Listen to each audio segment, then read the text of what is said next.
Yo, what up, man? Glad y'all could come up in here. We'll get real geopolitical day. Oh, and because of the title of the video, even though I don't have that many subs, please trust and believe that a leftist troll will find this shit. Trust me, it never fails when I talk about these type of things.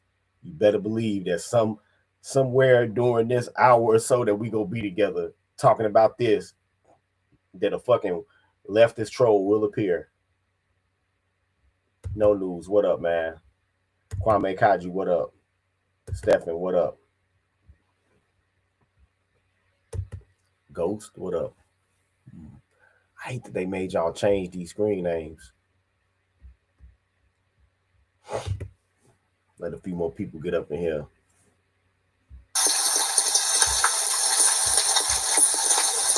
Science guy, what up, man? King Des, what up?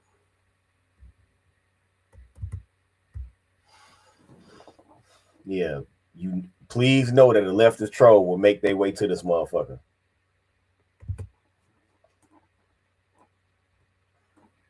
Brother Zeke, what up, man?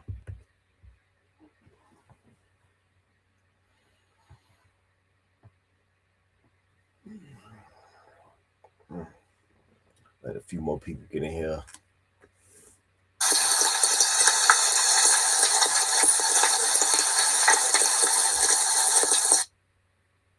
Oh, thanks. This shirt old as hell. Thanks. I think this shirt like almost 15 years old. Thanks.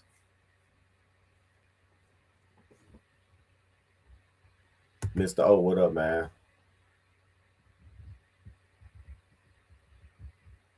Line the mix out, what up?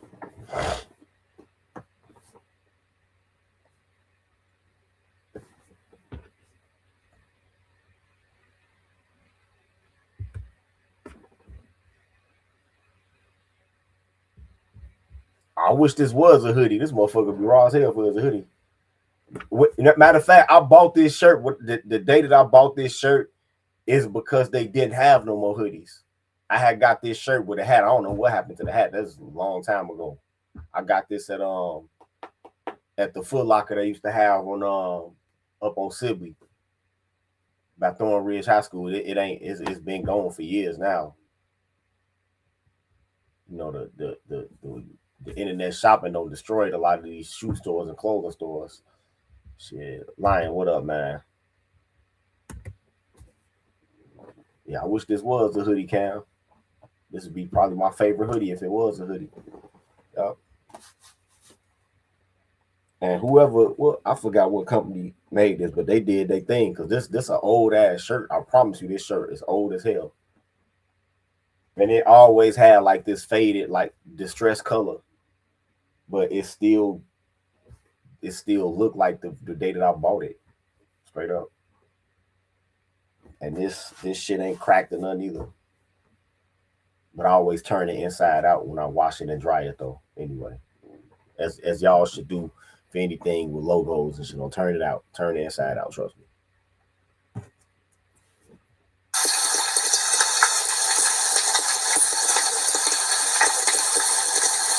I'll wait for a couple more people to get in here, man, before we start getting down.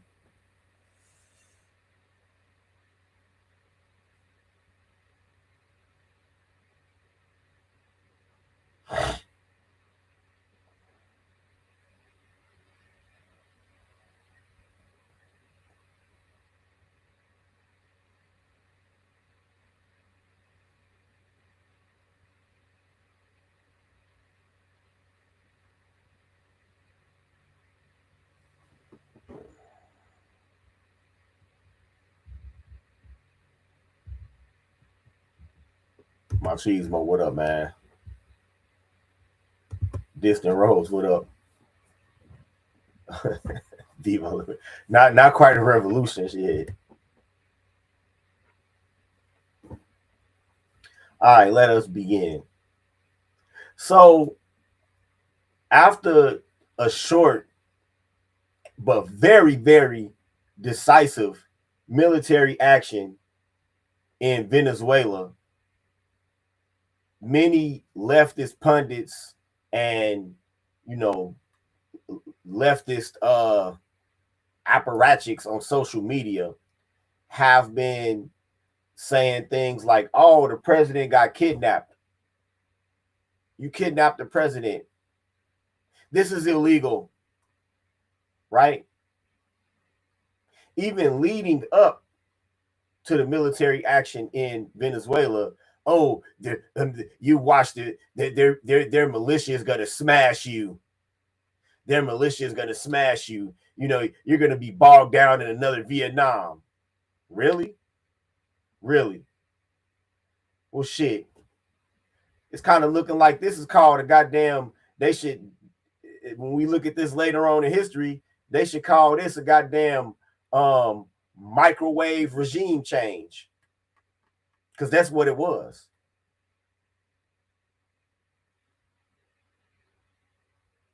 Yeah, all distant roads. Yeah, you. I try not to rub it in, but distant roads. Distant roads, right? Russia, take note. That's how a special military operation is conducted. Yeah, it is. It is. It is. This is kind of reminiscent of the Delta Force in Colombia back in the 80s, but they ended up not capturing Escobar. They ended up terminating Escobar. Unfortunately for him. Chill, what up, man? Little Winter, what up? Yeah, man.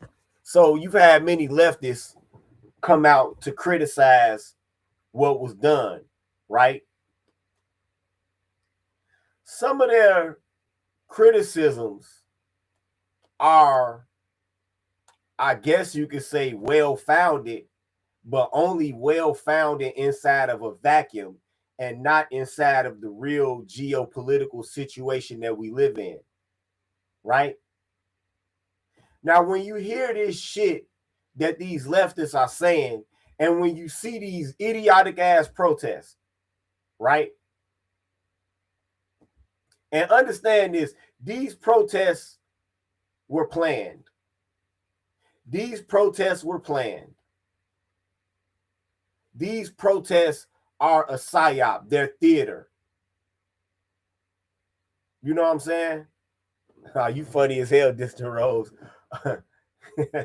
Distant Rose, right? Delta gave Plata del Plomo. If anybody that don't know, gave Pablo del Plomo. It's Plata y Plomo, silver or lead, is what they would say when they was bribing officials. You know, I like that one, man. That's good. I like that comment. But these protests are political theater. Let me tell you why.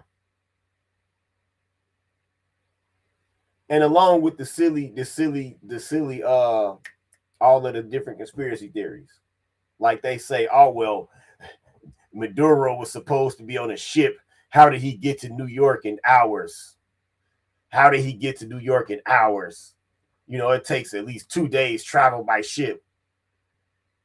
Y'all do realize that our Navy has an air arm, right? Y'all do realize that even some of the largest planes like C-130s have been have landed on carrier decks and took off of carrier decks before, right? Y'all do realize that, right? Y'all do realize that it wouldn't have been no problem at all to land a CIA Gulfstream jet on one of them carriers and fly him from there in a very short amount. Y'all do realize that, right? This is not the fucking late 1800s. This is 2026. Travel is faster. And you know what? Shiva Destroyer, we don't care. He writes, the UN is saying this violates international law and sovereignty of Venezuela. We don't care. We don't care. And we don't care. The UN was the same people saying that everybody should take the jab, and people, you got young ass football players like Demarius Thomas collapsing in their shower and dying from it. So From now on, the opinions of the UN, we don't care. We don't care. Science got rights. This is about oil, that's for sure. The people protesting don't care. They just want to find another reason to say something about Trump since they identify as Democrats. That's all it is. It's just being contrarian. But let me tell you how bullshit these protests are and how these protests were planned. So you telling me that within a few hours, and this is a guy that lives in New York, and I told him, I said, because I said, wherever they taking Maduro to, when they get him back here, watch people are gonna be standing outside there like they storming the Bastille. He was like, nah, I don't think they gonna protest. Yes, they are. And so when they actually took him to where he lives at, I said, watch, your streets are gonna be clogged up by protests. And he still didn't believe me. Within a couple of hours of me saying that shit, it was a huge protest out there. And almost a riot, because actual Venezuelans were out there. So I was wrong. Okay. Also, that's not a C-130, because I have seen big ass cargo planes that were painted gray, I think, land on carrier decks to like give them supplies and tools and shit. So Chill writes, a C-130 can't land on the aircraft carrier. Okay. But they have passenger planes called the C-2 Greyhound that transport people daily. Well, there you go. So I still don't understand how that's a conspiracy theory of how fast he got here to America from Venezuela. Think about how fast it is for you to fly from Guyana to Miami. I don't know why that was a thing. Oh, look how fast he got here. Yeah, look how fast the airplanes are. Let me see, a C-2 Greyhound. Is that what propellers are? Because I have seen a big ass.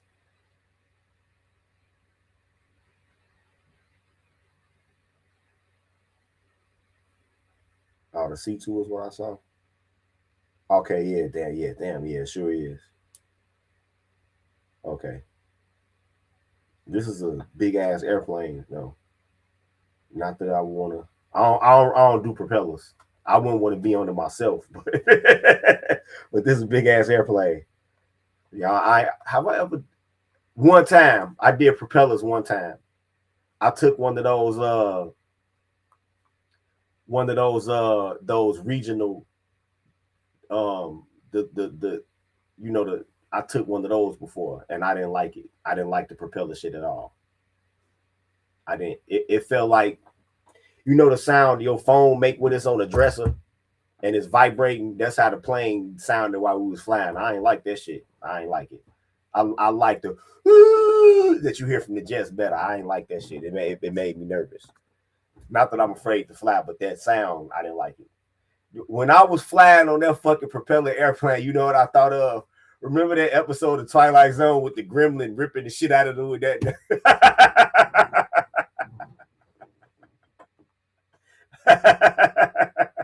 That's all I could think of. KC writes, you about to have them liberals popping in a minute. I know.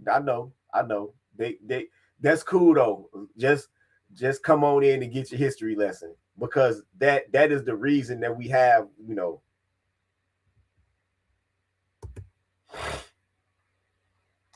exactly, motherfuckers talking as if they put Maduro on the Steamboat Willie. Yeah, man. But the protests are not spontaneous. The protests are not spontaneous. Think about it. Within hours of him getting there, they got all of these motherfucking professionally printed glossy signs. They didn't print that. That shit was printed probably weeks ago. That shit was printed weeks ago. It was like 50 people, I think. 50 or so people on that it was a United airplane. I wasn't going nowhere but to I was going to Minnesota. But it was one of them regional joints, because I was flying from Midway. Yeah, I was flying from Midway. After that, I made sure, like, when I would be booking these flights, I would look at the airplane type. After that, I ain't like that shit at all. I'm like, damn, I don't know how these motherfuckers did it in World War II. And I ain't like the propeller sound. I didn't like it. I didn't like it. I didn't like it.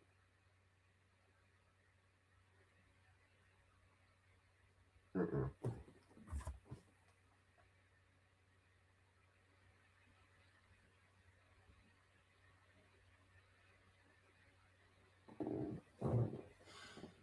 But the reason that we have such well in the gnashing of teeth, besides Trump derangement syndrome, of course, is that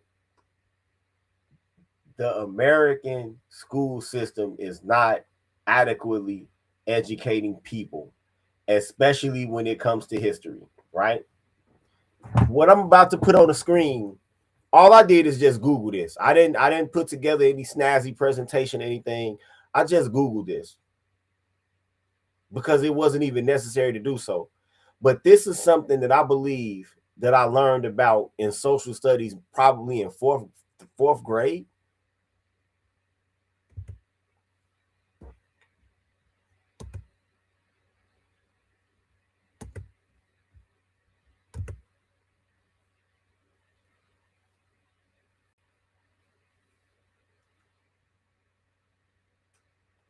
The Monroe Doctrine,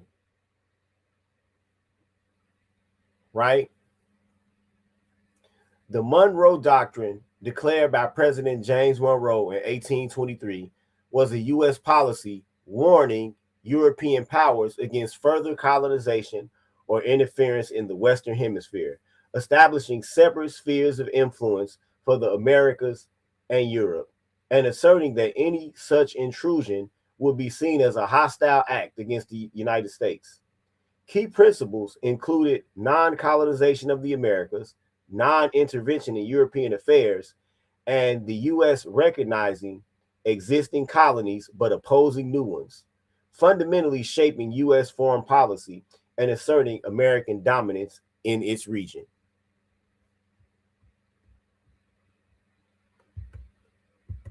Key principles of the Monroe Doctrine: separate spheres. The Americas and Europe operate in distinct political systems and separate spheres of influence. Non-colonization. The American continents are closed to future colonization by any European powers. Non-intervention. The U.S. will not interfere in European wars or internal politics, and Europe should not meddle in the newly independent nations of the Americas. Well, the hostile act. Any European attempt to control or oppress nations in the Western Hemisphere will be viewed as a threat to the United States. Historical context and significance. Post-independence, many Latin American colonies have recently gained independence from Spain, and there were fears of European powers like Spain and Russia trying to reclaim control. Asserting U.S. influence. It marked a significant step in U.S. foreign policy, asserting its growing power and interest in the hemisphere. Big stick policy. Over time, it evolved, leading to U.S. intervention in Latin America, particularly with the Roosevelt corollary, but remained a cornerstone of American strategy for centuries. Legacy. The Monroe Doctrine has been invoked throughout U.S. history to justify interventions and assert regional dominance, including foreign policy throughout the 20th century and beyond.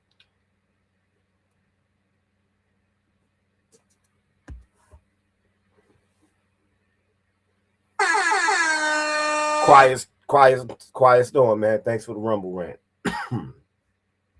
Thanks for the rumble rant. Now, this brother says sixth grade. Yeah, this is something that you should have learned about in grammar school, which is why I don't understand why this comes as such a shock to people. But of course, I know that it's actually not a shock. The United States, as this said, has had a long history of intervening in inflamed political situations in this hemisphere, right? Let's take this into historical context. Now, remember, This was the Monroe Doctrine was issued in 1823, right? Think about what was going on back then. In 1823, the whole middle of the North America was still under French control, right? Well, had previously stopped being under French control. I mean,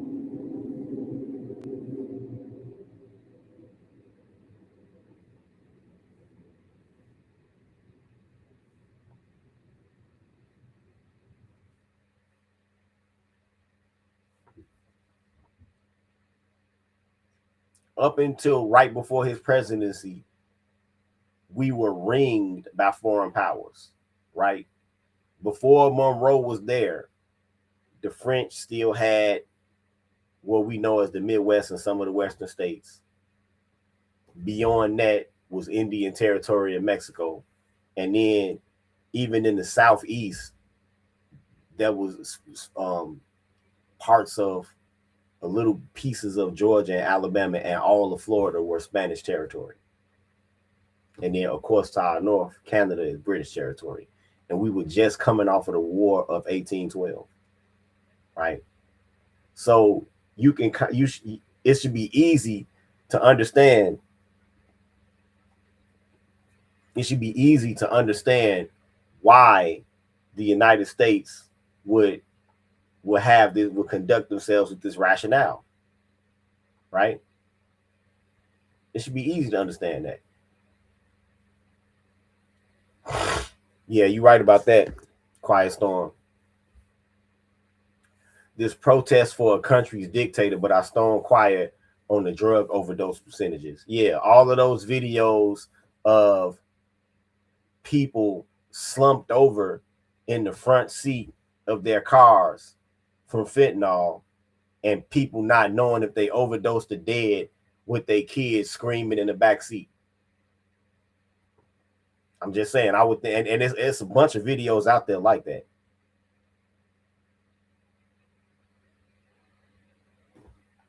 It's a bunch of videos out there like that.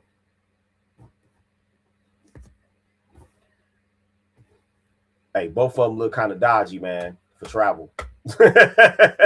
Quiet Storm writes, they also upgraded C2 Greyhounds to CMV 22B Osprey tilt rotor onboard aircraft carriers. I flew off one in 2024 aboard the USS Abraham Lincoln. Yeah, no, that's probably a no for me. Especially with the gearbox problems of the Osprey. I've seen that shit. Well, I've seen it broke down by aircraft mechanics. And even I can't think of a solution for that. I heard Japan bought a bunch of them.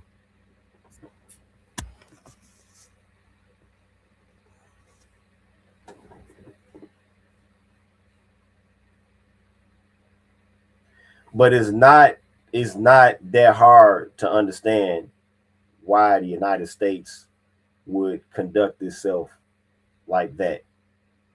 Well, it shouldn't be that hard to understand.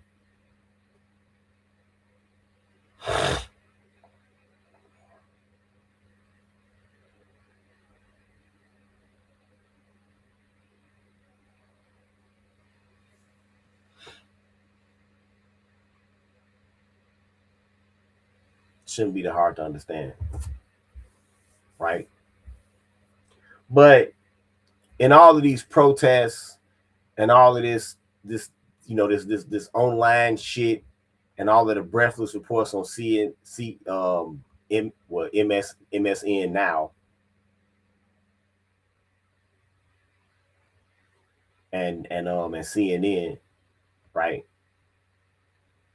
The hypocrisy, it's the breathtaking hypocrisy. And I talked about it yesterday, but I gotta bring it up again. It's the breathtaking hypocrisy for me. Whenever there's a Democratic administration in the White House, and I'm sure that y'all have noticed this shit too, what I'm about to mention. Whenever there's a Democratic administration in there, it's strange it's real strange that whenever there's any type of military intervention, all but the most like drastically like left fringe of the Democratic Party will have anything to say. Like the 3% of Democrats will have anything to say. Probably not even Democrats, probably like Green Party people will be the only ones on the left that will say a goddamn word, right? And I mean, no matter how unwarranted or unnecessary or maybe even ineffective or dangerous or illegal or ill-fated that this intervention is, they never have anything to say. Not a goddamn word, right? Obama, for instance, I frequently point out to people that on the very last day, on the very last day, on the very last day,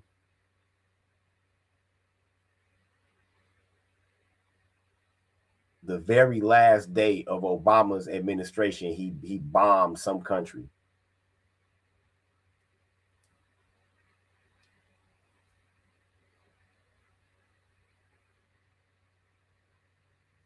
Well, not some country. I'm sorry.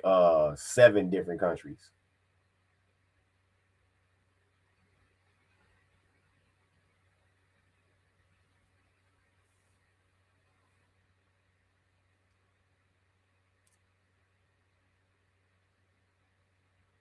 Wait a minute.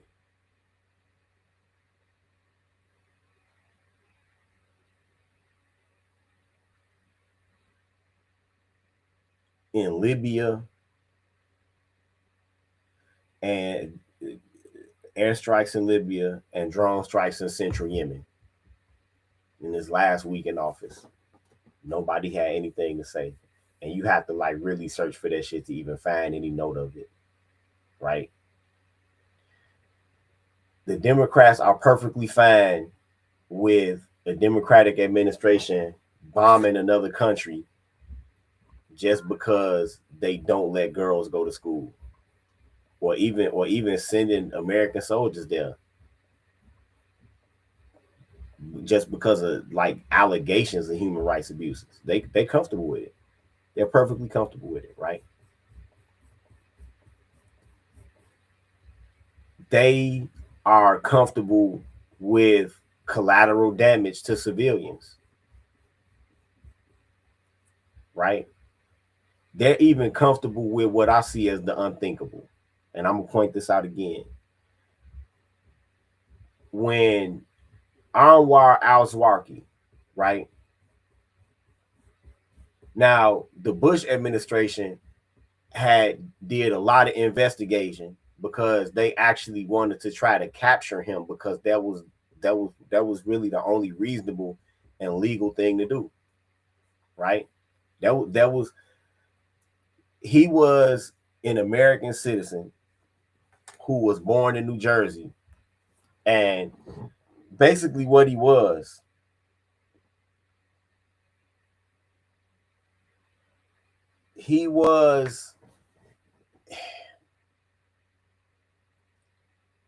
essentially a radical Islamic content creator, right? That's all he was. He never bombed anything. He never shot anybody. He just came on YouTube and talked about jihad all day. He was doing lives and everything, I think. That's all he did, right? The man came on and talked about jihad all day. Now, you in a murky area as far as his First Amendment rights. I understand the yelling fire in a crowded theater. Does that protected speech? Some of his speech was protected, yes. Most of it, no, because he was trying to inspire people to open armed rebellion against the United States, that was inside the United States. So that's inciting a riot. That's not protected speech. Some of it you can speculate as to whether it was direct treason. That's not protected speech. But most of his opinions on religious views, the way we live here in the West, in the United States, all of that, yes, was protected speech, right? But once again, the Bush administration wanted to capture him. They wanted to capture him first and foremost because it was the fucking law. He had to be tried. He was an American citizen. And they were already facing enough legal scrutiny about waterboarding, extraordinary renditions, and black site prisons and all of that other shit. They didn't need more political heat, right? So at least shout out to them for having some type of fucking foresight.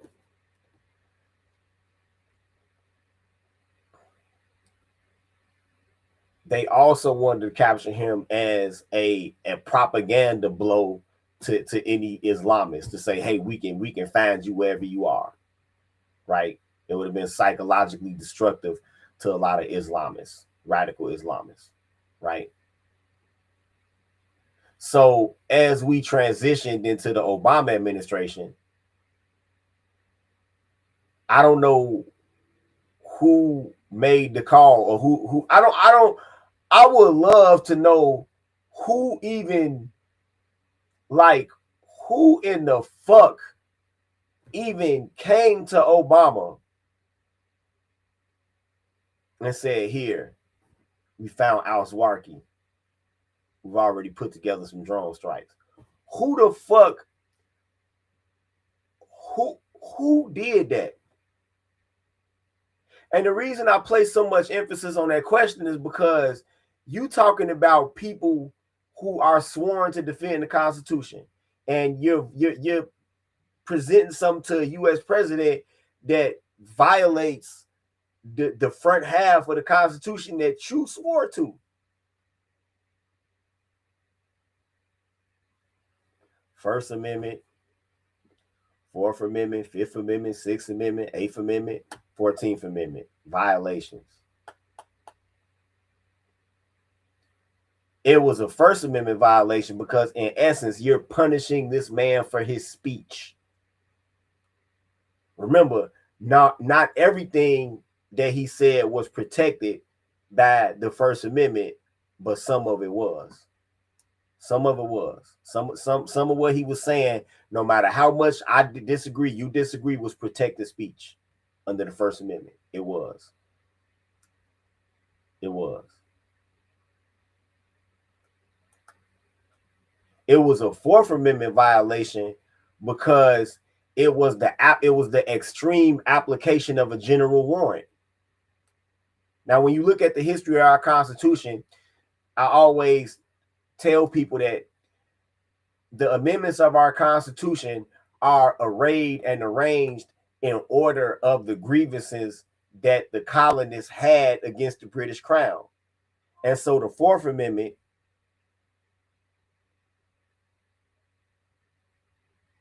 protection against illegal search and seizure, was violated in this case because it's the application of a general warrant, and that's what the Fourth Amendment was designed to combat happening over here in America. A general warrant is basically under monarchist rule. If anybody just heard a rumor or a whisper that you have been plotting against a king, they'd be on some shit. We ride at dawn, and they'll show up outside your house with 100 motherfuckers on horseback and kick in your motherfucking door and come and snatch you away and probably burn your house down and imprison you in the Tower of London. And you would just be there, no lawyer, no phone call, none of that shit, just locked up off of a fucking rumor. And that's what the Fourth Amendment was designed to combat. So this was the extreme application. This was the extreme application of a general warrant. It was. It was.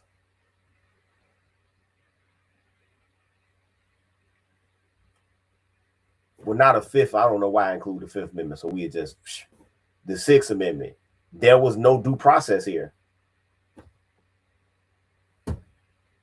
There was no due process here. He wasn't indicted. He wasn't arraigned. He wasn't afforded the assistance of legal counsel.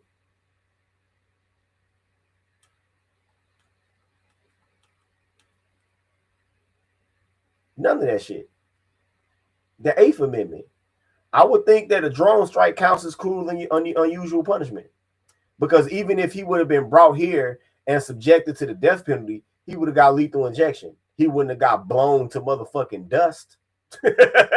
So I would think that a drone strike is cruel and unusual punishment. 14th Amendment.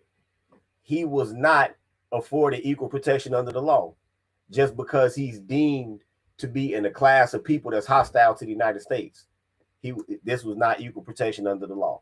So that's everywhere where the Obama administration violated the Constitution in the case of Anwar al-Zawahiri.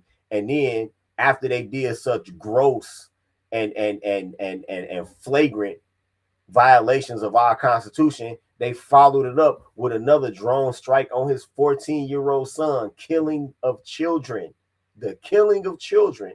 And when asked about it, Robert Gibbs said, hey, well, his father shouldn't have been so irresponsible. You know what? I remember seeing that. I remember seeing that when I remember seeing that. And I was just like, I remember even my dog and my cat was looking at the TV like, I'm dead serious.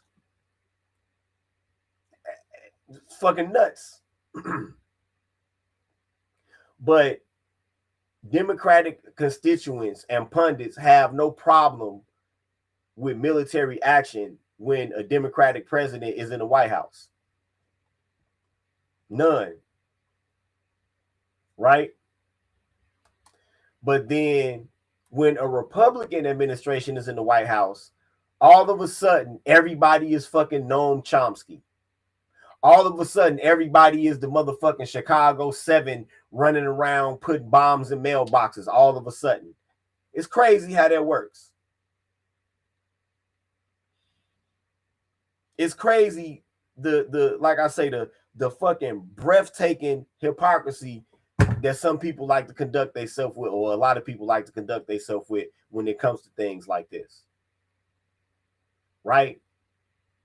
A lot of the allegations of American imperialism and violation of international law and all of that shit, that's fine.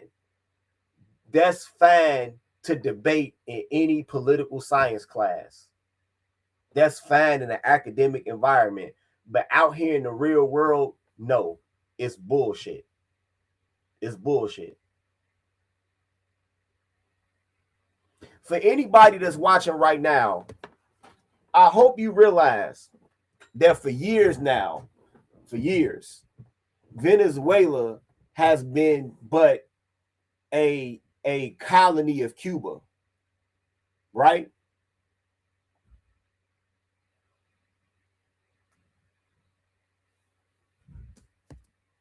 Yeah.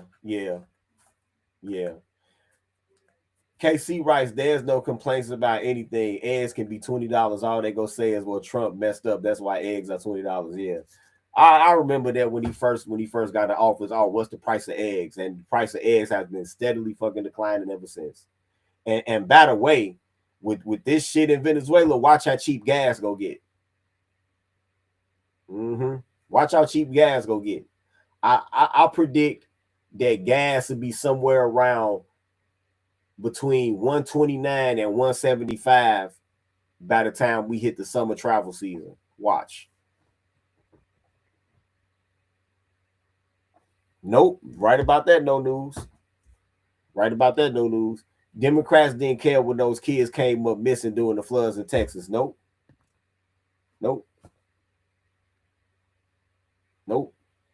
They didn't care. But anyone's grievances against this military action, like I said, that's fine to debate in a political science classroom, but in the real world, get the fuck out of here. Cuba Cuba, ever since Castro took power, Fidel Castro took power in 1959 in Cuba, Cuba has always sought to disrupt the political processes of other countries and import their brand of radical leftist Marxism to other countries, even all the way over in Africa to Angola. They've sent their military all over the fucking world trying to foment leftist revolution, right? And so the shit that they were doing in Venezuela is no different. Venezuela was a fucking colony of Cuba.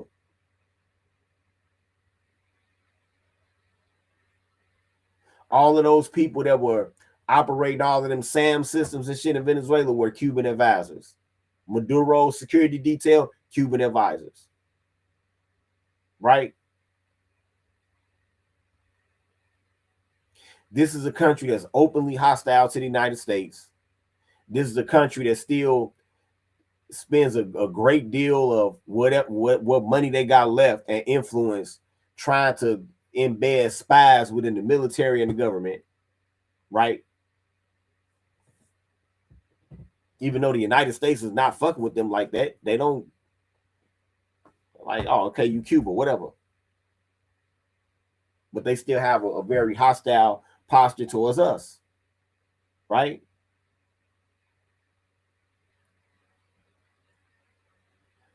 It's very unrealistic when you make your allegations of imperialism. It's very unrealistic to think that the United States can survive for long with a hands-off policy of countries here on this side of the world.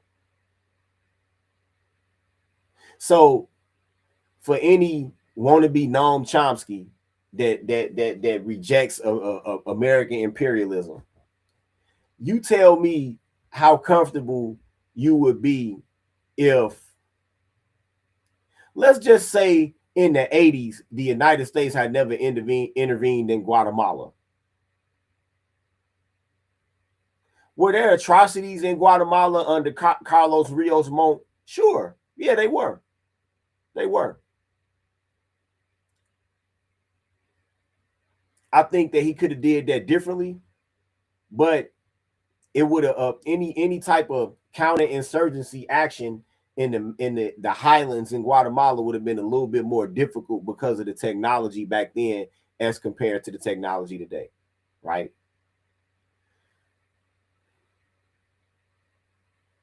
But let's just say we never helped the Guatemalan government, right? Let's just say we never did anything to help the Guatemalan government. We never gave them a dime in military aid. We never gave them any equipment, nothing, right?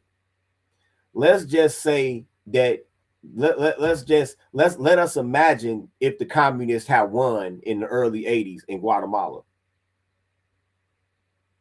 If the communists had won, the first thing that would have happened, besides the killing of dissidents and the confiscation of people's property, the first thing that would have happened would have been a Soviet military buildup in Guatemala. That's the first thing that would have happened, in which they probably would have surreptitiously placed theater-wide nuclear missiles there. I guess that's, if you don't like American imperialism, I guess that's what you're comfortable with. Yep.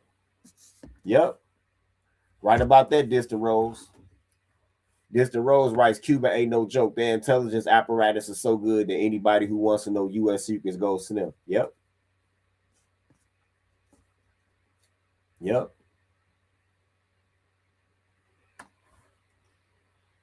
But if you take exception to, if you don't like American imperialism, I guess that's what you're comfortable with. I guess you're comfortable with any foreign power coming along and just being able to, just place weapons, military bases anywhere they want.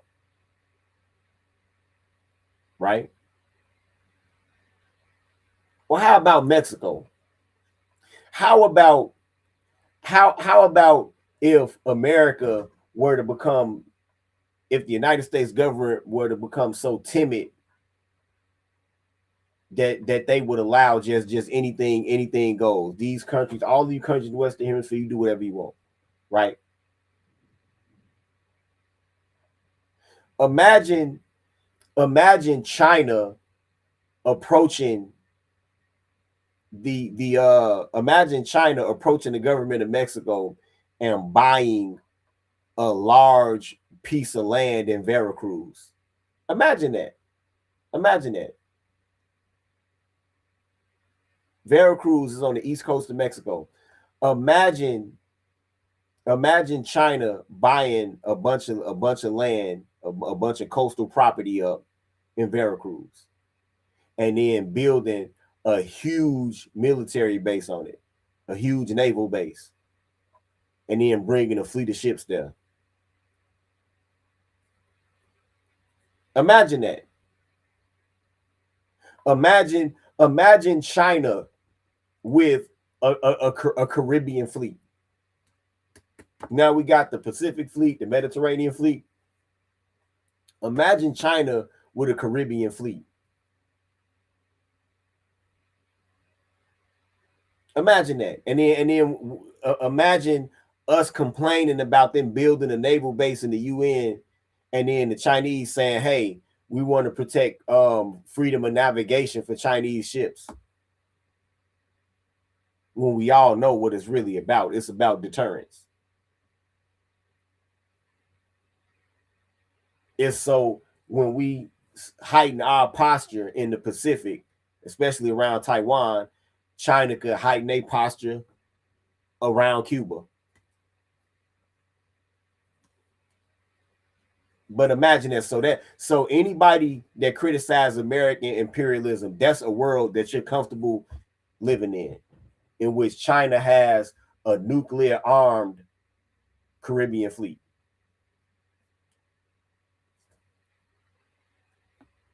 I mean, nobody can be that fucking pacifist. Nobody can. So this is a logical extension of power. It doesn't matter how immoral or moral or immoral you think it is. It is a logical extension of power.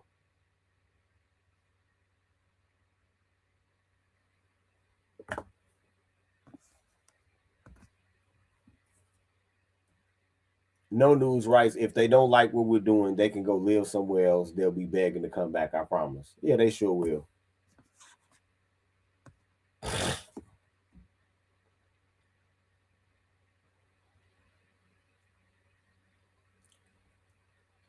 Science Guy writes, I think this will only further tensions with Iran and lead to potential war, one of the top issues in the Middle East. Well, I don't know about that because Iran's government is collapsing right now while we're speaking.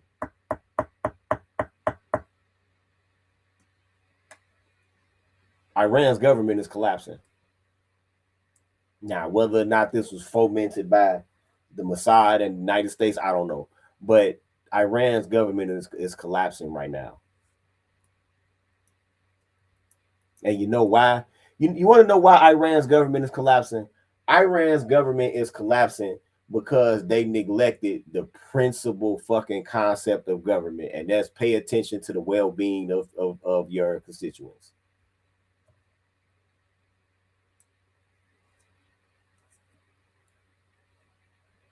That's why.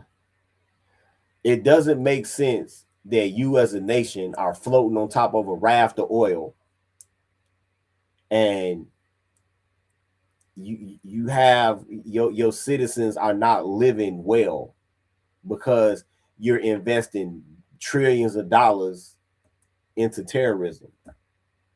Y'all realize that? Do y'all realize that the government of Iran spends trillions of dollars on terrorism? Not infrastructure, not education, not healthcare, terrorism. They spend trillions of dollars bankrolling Hamas, bankrolling Hezbollah, even bankrolling some of these protesters and shit that we have in this country. That's what they spend their money on.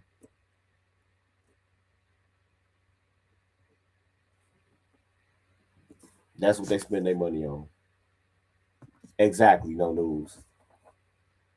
To the white folks, the white liberals complain and let us put a trap house in the suburbs. Yeah. Yeah. Let us take over a house out there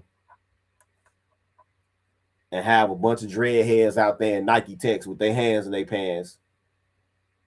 Yeah. Pulling up at all hours of the night in loud exhaust ass SRT Durangos and Hellcats.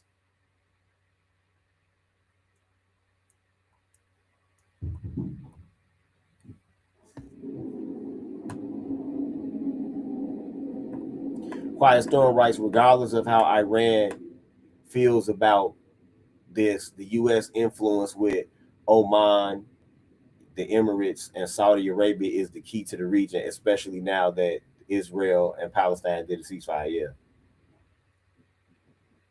So yeah, so that, I mean, when you think about the like I say, the trillions of dollars, the trillions of dollars.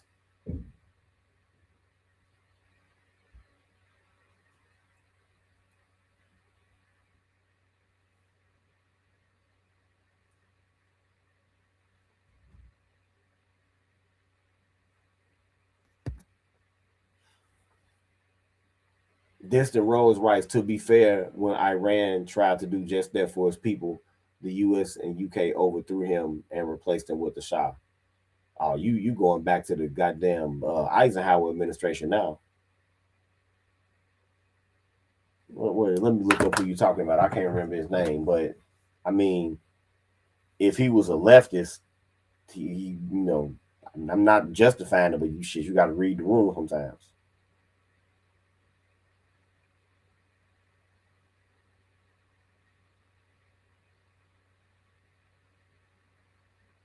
Wait a minute.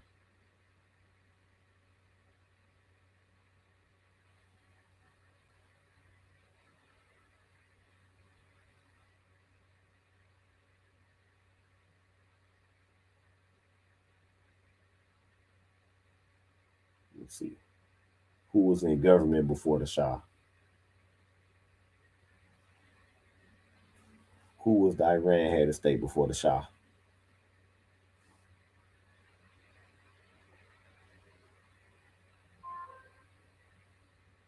Well, right here it says, before Mohammed Reza Pahlavi became Shah, Iran was ruled by the Kahar dynasty, with the last Kahar ruler, Ahmad Shah Kahar, being the monarch until the dynasty's end in 1925, when Reza Khan, later Reza Shah Pahlavi, established the Pahlavi.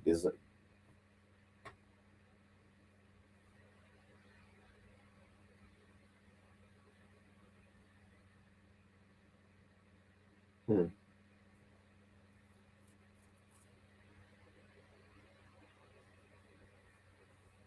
I mean, it only talks about monarchist rule right here, so I don't. It's hard to determine who exactly you're speaking about. And I don't know if like maybe they wanted to replace it with a Republican form of government, but yeah, you going back into the Eisenhower administration.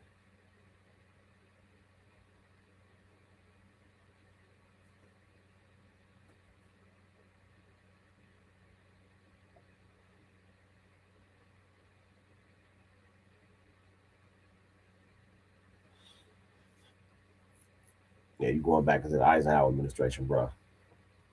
But yeah, I mean, you can have your grievances with American imperialism, but I mean, just really before you know get before you climb too high up on your soapbox, just understand how what the reality would be if certain actions weren't taken. This is, like I say, this is a very logical extension of power, but the problem that people don't why people don't understand this is because they don't they haven't been educated in history and to understand that there's a precedent for this, and to understand critical thinking skills. Right. All right, man. It's been a Black Pill PSA. Peace.